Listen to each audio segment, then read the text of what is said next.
अस्सलामुअलैकुम नाजरीन, मैं हूं आपका मेज़बान अली उस्मान वट्टू और आप देख रहे हैं पीएसपी केजी न्यूज़। नाजरीन, कुछ मजीद खबरों और अपडेट्स के साथ आपकी खिदमत में हाजिर हुआ हूं और कह लें कि मुल्क की सियासी सूरत हाल के अंदर काफ़ी सारी डेवलपमेंट्स हुई हैं, तो इंशाल्लाह उन पर हम लोग बात करेंगे।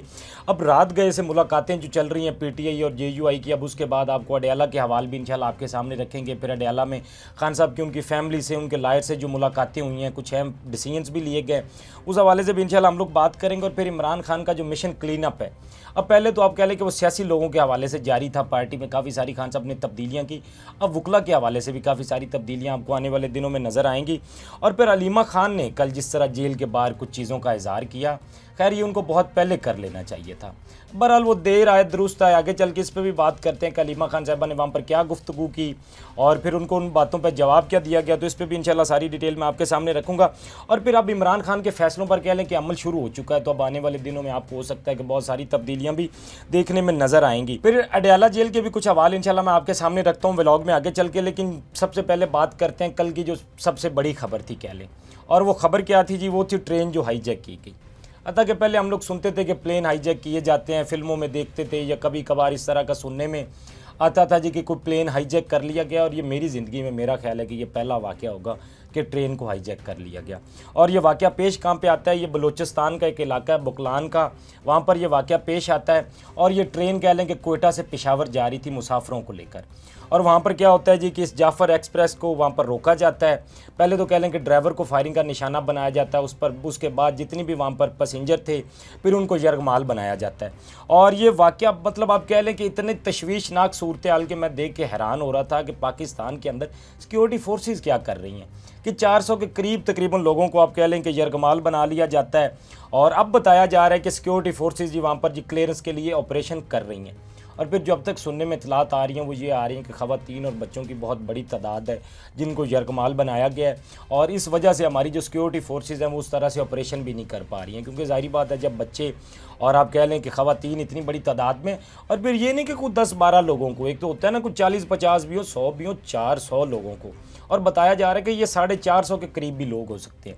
तो मतलब इतनी बड़ी तादाद में जब लोगों को यरगमाल बना लिया जाए। और बलूचिस्तान के पहले से सूरत हाल आपको पता है, सिक्योरिटी की वहाँ पर जो सूरत हाल है, और अपोजिशन तो हमेशा खैर इस पर बात करती रहती है। और लेकिन हुकूमत को यहाँ पर क्या आजकल फ़िक्र है जी कि नहरें कहाँ से निकालनी है और पानी कहाँ से लेके जाना है, मतलब असल इशूज़ पे कोई बात कर ही नहीं रहा है। और बलूचिस्तान ये कोई आज का मसला नहीं है, ये बहुत पहले का मसला है। और इसका हल सिर्फ एक ही है कि पुरअमन तरीके से वहाँ पर बातचीत के ज़रिए मामलात को हल किया जाए।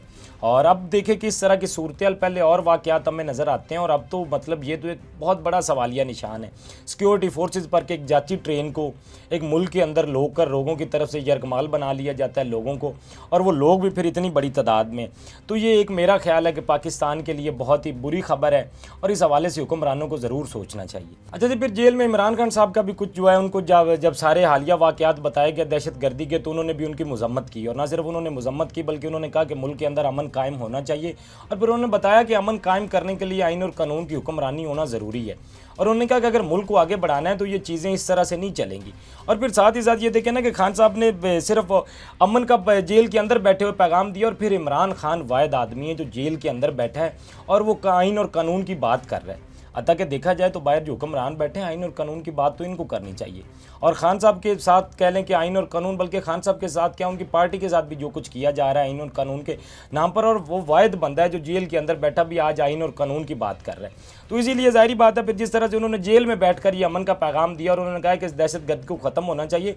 और उन्होंने कहा कि बात जो है अमन मुल्क के अंदर आता है बातचीत के ज़रिए, उनका डायलॉग के ज़रिए अमन आता है। मुल्क में कभी भी जंगों से मुल्की मसाइल का हल नहीं निकाला जा सकता। अच्छा जी, फिर आपको अडयाला के अब थोड़े से हवाल बताते हैं कि कल अडयाला में क्या कुछ हुआ, क्या पैगाम दिए गए, वहाँ की क्या सूरत हाल थी, और फिर खान साहब ने जो कह लें कि कुछ फैसलों पर, खान साहब के फैसलों पर अमल कैसे होने जा रहा है, तो उस हवाले से भी आपको बताएंगे, क्योंकि खान साहब ने कुछ फैसले किए हैं और अब आने वाले दिनों में आपको उन पर अमल होता भी नजर आएगा। तो इस हवाले से बताते हैं, कल अब ट्यूसडे का दिन था, और ट्यूसडे का दिन आपको पता है कि मुलाकातों का दिन होता है। अच्छा जी, कल जेल में इमरान खान की उनकी फैमिली से मुलाकात हुई, अलीमा खान से, उनकी बाकी बहनें शामिल थी उसमें। आप कह लें सलमान करम राजा उनके साथ थे, न्याजुल्लाह नियाजी साहब थे, या बाकी 1-2 वकील उनके साथ थे जिन्होंने मुलाकात की। और कल खान साहब का तोशा खाना केस की समाअत भी होनी थी, और ये समाअत फिर बाद में बताया जाता है थोड़ी देर के बाद जी वो समाअत मुलतवी कर दी गई है। अब वो समाअत मुलतवी होने की वजह कुछ बताई नहीं गई है, और बगैर वजह के उसको मुलतवी कर दिया गया। ताकि ये अगर समाअत होती तो हो सकता था कि शायद चंद एक और वकील भी खान साहब से मुलाकात के लिए चले जाते हैं, क्योंकि जब समाअत होती है तो फिर बहुत सारे वकला जाते हैं जो पेश भी होते हैं। अब पिछली दफ़ा भी क्या किया था कि इस केस की समाअत को मुलतवी किया गया था और 17 फ़रवरी को गालबन मुझे याद है 27 तक इसको मुलतवी किया गया था और कोई वजह इसकी नहीं बताई गई थी। फिर जब 27 फ़रवरी को इसकी आप कह लें कि दोबारा से फिर जब आया तो उसको फिर 11 मार्च के लिए मुलतवी कर दिया गया और अब कल 11 मार्च को भी आप कह लें कि बगैर किसी वजह के 27 मार्च तक उसको मुलतवी कर दिया गया। अब ये सारा कुछ बगैर वजह के किया जा रहा है और बताया भी इस पर नहीं जा रहा। और इसकी वजह क्या हो सकती है कि ट्रायल अब क्यों नहीं चलाया जा रहा है? तो ट्रायल इसलिए नहीं चलाया जा रहा है क्योंकि हुकूमत समझती है कि अब इसकी ज़रूरत नहीं है, क्योंकि खान साहब को सज़ा देनी थी, सज़ा तो वो दे चुके हैं। जब आपने सज़ा एक केस में दे दी गई है तो अब इसका ट्रायल चलेगा, वकला जाएंगे, बाकी लोग जाएंगे, खान साहब से मुलाकात करेंगे और फिर खान साहब आपको पता है मीडिया के साथ उनका इंटरेक्शन भी होता है, बहुत सारे उनके बयानात बाहर आते हैं, सारी उनको सूरत हाल का पता चलता है। और अब ऐसे में जब आप कह लें कि अपोजिशन अपना ग्रैंड अलाइंस बनाने जा रही है और इस हवाले से वो अपनी कोई तहरीक भी ला रहे हैं, तो हुकूमत के लिए मेरा ख्याल है कि ये सूटेबल नहीं है कि खान साहब से मुलाकातें हों और बाकी लोग जाके उनसे मिलें। तो इसलिए अब उनकी जानिब से कोशिश की जा रही है कि ना खान साहब के केसेस की समाअत हो, ना वकला जाएँ, ना मीडिया के लोग जाएँ, तो ना मुलाकात हो। तो इसलिए अब इन चीज़ों को बिना बताए, बिना वजह के डिले किया जा रहा है। और अब जो है इस केस की देखें कि 26 मार्च को अब क्या होता है। लग यही रहा था 11 मार्च का भी जब पता चला तो रिपोर्टर्स पहले ही कह रहे थे कि हो सकता है इस केस की समाअत ना हो और फिर थोड़ी देर के बाद वही कुछ होता है। बहरहाल आगे फिर जाके देखते हैं कि इसमें अब क्या डेवलपमेंट्स होती हैं और क्या चीज़ें होती हैं। अब अलीमा खान साहब कल जब इमरान खान साहब से मिली तो उन्होंने आकर बताया, जो खान साहब ने भी कहा था कि किताबें उन तक नहीं पहुंचाई जा रही हैं और सिर्फ किताबें ही उन तक नहीं पहुंचाई जा रही बल्कि अलामा राजा नासिर अब्बास साहब एक कुरान लेकर आए थे इमरान खान साहब के लिए और वो उनको देना चाहते थे और वो कुरान तक इमरान खान साहब तक नहीं पहुंचाया गया। ताकि रमज़ान का महीना है और कुरान मेरा तो ख्याल है पहुंचा देना चाहिए था, लेकिन वो किताबें और कुरान अब तक इमरान खान तक नहीं पहुंचाया गया। फिर उन्होंने जिस तरह बताया उनके बच्चों से भी उनकी बात बहुत कम करवाई जाती है, फिर ना ही बुशरा बीबी से उनकी मुलाकात करवाई जा रही है। तो इन चीज़ों का तो इमरान खान को सामना है ही है। अच्छा जी, जो अब अगली खबर है ना, वो खबर एक लतीफ़े से कम नहीं है और वो खबर क्या है जी कि वफाकी हुकूमत एक यूनिवर्सिटी बनाने जा रही है। वज़ीर आज़म साहब एक यूनिवर्सिटी बनाने जा रहे हैं दानिश यूनिवर्सिटी के नाम से इस्लामाबाद में। ये अच्छी चीज़ है, लेकिन वो यूनिवर्सिटी बनाने कैसे जा रहे हैं जी? वो 190 मिलियन पाउंड जो कह लें कि आप इमरान खान पर केस था जो कि सुप्रीम कोर्ट के अकाउंट में पड़े थे, अब हुकूमत ने यह फैसला किया है कि वो लेकर हुकूमत इससे यूनिवर्सिटी बनाएगी। और तो इमरान खान साहब ने क्या किया था, उन्होंने भी यूनिवर्सिटी बनाई थी और वो पैसा जो आज भी आप कह लें कि सुप्रीम कोर्ट के अकाउंट में पड़ा है, जो हुकूमत लेकर यूनिवर्सिटी बनाने जा रही है, इसी का इमरान खान साहब पर केस किया गया था कि उन्होंने यूनिवर्सिटी बनाई है। और फिर साथ ही साथ ये कहना जी कि और वो सारे पैसे से उल्टा जो मुनाफा हुआ है, जो अरबों रुपए का आपको कह लें हुकूमत को इन पैसों से मुनाफा भी हुआ है, उसके बावजूद खान साहब को आप कह लें कि सज़ा और फिर ये खुद यूनिवर्सिटी बनाना, तो मतलब ये एक बड़ा अजीब सा फैसला है। अब मुझे नहीं पता कि वज़ीर आज़म साहब ने ये क्या सोच के फ़ैसला लिया है। एक तरफ तो आप देखिए ना कि उसी केस में आपने खान साहब को सज़ा दी हुई है और फिर उन्हीं पैसों से यूनिवर्सिटी बनाना और खान साहब पर ये तनकीद करना कि इन्होंने उस पैसे से यूनिवर्सिटी बनाई और सारी चीज़ें की। तो मुझे नहीं समझ आती कि ये हुकूमत कर क्या रही है या इनके दिमाग में खैर से क्या है, या पता नहीं ये समझते हैं कि पाकिस्तानी कौम को किसी चीज़ की समझ नहीं आती है या पाकिस्तानी कौम को किसी चीज़ के बारे में पता नहीं है। तो मतलब अब एक तरह से ये नया लॉलीपॉप है कि वो 190 मिलियन से जी वफाकी हुकूमत यूनिवर्सिटी बनाने जा रही है, दानिश यूनिवर्सिटी के नाम से ये प्रोजेक्ट है। बहरहाल देखना होगा, लेकिन ये मेरे लिए तो एक लतीफ़े जैसी बात ही थी कि अब वज़ीर आज़म साहब उसी पैसे से यूनिवर्सिटी बनाने जा रहे हैं। खैर थोड़ा सा आगे बढ़ते हैं और बात करते हैं अलीमा खान साहिबा ने अब कल कह लें कि जो जेल के बाहर की सूरत हाल थी, थोड़ा सा मैं आपको बता देता हूँ कि अलीमा खान साहिबा ने एक तो गुफ्तगू की और उनकी गुफ्तगू सबसे पहले तो मैं आपके सामने खैर रखता हूँ। अडयाला जेल के बाहर जो नईम पंजोता से सवाल अलीमा खान साहिबा ने किया, उन्होंने कहा कि मेरे भाई का तमाशा नहीं बनेगा। अब बुशरा बीबी के फोकल पर्सन है, किस किस से मिलते हैं, अलीमा खान का नईम पंजोता से सवाल। और साथ ही उन्होंने कहा जी कि किस से मिलता हूँ आप बताएं। ये नईम पंजोता ने अलीमा खान साहिबा से पूछा और उन्होंने कहा जी बदतमीज़ी न करें, तुम किस तरह बात कर रहे हो, खामोश रहो। अलीमा खान साहिबा ने कहा जी नईम पंजोता साहब से। खैर नईम पंजोता साहब ने भी इसका जवाब दिया, वो मैं आगे चल के आपको बताता हूँ। लेकिन बुशरा बीबी कल गुस्सा इसलिए थी क्योंकि बहुत सारे वकला जेल के बाहर पहुँच जाते हैं। अब देखें ना कि आधे घंटे का टाइम हो और इतने सारे वकला पहुँचे होते हैं, उनकी ख्वाहिश होती है कि खान साहब से उनकी मुलाकात करवाई जाए। और जब मुलाकात होती है तो फिर जाके बताया जाता है जी कि हमने आपकी इस मामले में ये पटिशन तैयार की या हमने वहाँ पे फ़ाइल की, वहाँ पे फ़ाइल की। तो अलीमा खान ने कहा कि तकरीबन कुछ 40 के करीब पटिशन ये फ़ाइल हो चुकी हैं, अब तक उन पर कोई फ़ैसला नहीं हुआ। और सही बात है, ये वकला हज़रात भी मतलब ऐसे टाइम पे पहुंच जाते हैं और फिर देखें ना कि जब इतना कम टाइम है, फैमिली से मुलाकात करनी है, बाकी इतने सारे मैटर्स हैं और फिर ये कि आउटपुट भी नहीं निकल रहा।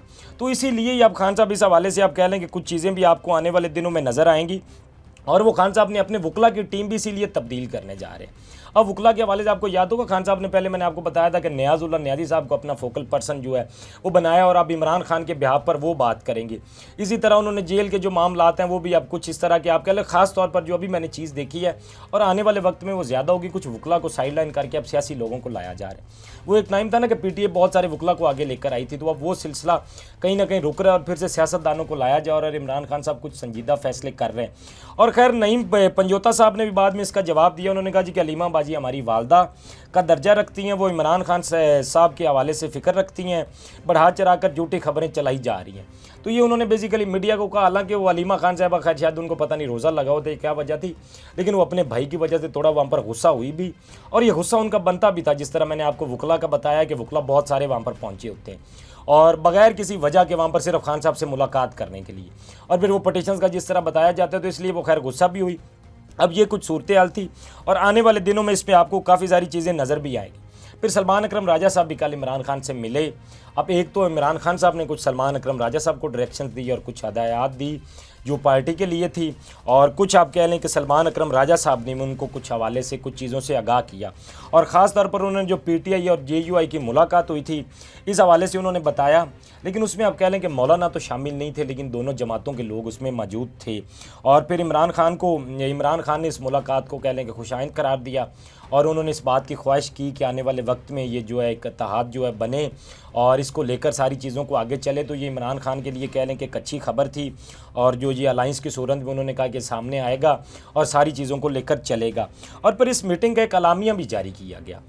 अब जो अलामिया जारी किया गया तरीक़े तहफ़्फ़ुज़ ऐन पाकिस्तान की जानिब से, वो भी मैं आपको बताता हूँ, और ख़ास तौर पर इसके अंदर जो लोग शामिल थे पहले तो मैं आपको वो बता देता हूँ।